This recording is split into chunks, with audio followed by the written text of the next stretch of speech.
کہتے جی کہ آپ کو سوال پوچھتے ہیں تو غصہ آ جاتا ہے، جیسا سوال ہوگا ویسے ہی جواب ہوگا۔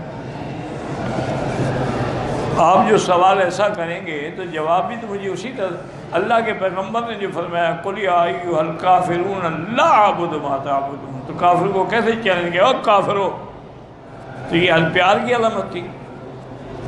اللہ نے قرآن میں کہا ہے کہ وہ میرے نبی کا جو دشمن ہے اُتُلٍّ بَعْدَ ذَلِكَ زَنِيمٌ، سرکش بھی ہے اور ولد الحرام بھی ہے، قرآن میں ہے۔ پھر اللہ نے بھی غصہ کیا۔ یہ تو فطری بات ہے، کبھی جلال ہوگا، کبھی جمال ہوگا، کبھی کمال ہوگا، کبھی کچھ نہیں ہوگا، کبھی زوال ہوگا۔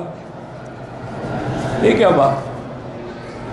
ایک آدمی آیا حضرت مدنی کی خدمت میں، تو اس نے کہا کہ حضرت میں پہلے گیا تھا تھانہ بھون بیعت ہونے کے لیے حضرت تھانوی کی خدمت میں، لیکن وہاں تو ایک ایک بات پہ حضرت ڈانٹ دیتے ہیں، بڑی سختی کرتے ہیں، اور یہاں میں آیا تو یہاں تو بس ہر وقت محبت ہی محبت ہے، آپ خود چائے بنا رہے ہیں، خود چائے پلا رہے ہیں، خود بٹھا رہے ہیں، خود اٹھا رہے ہیں۔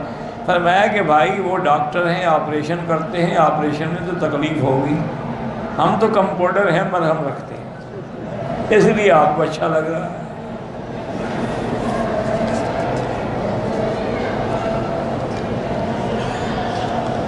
بہرحال جی ہم تو علماء سب کے لیے دعا کرتے ہیں۔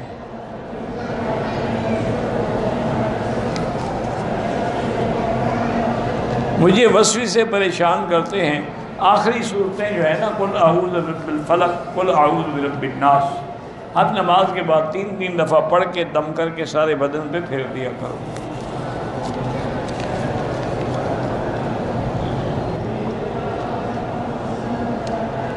جماعت کی نماز جب تک صف نہیں بنے گی نہیں ہوگی۔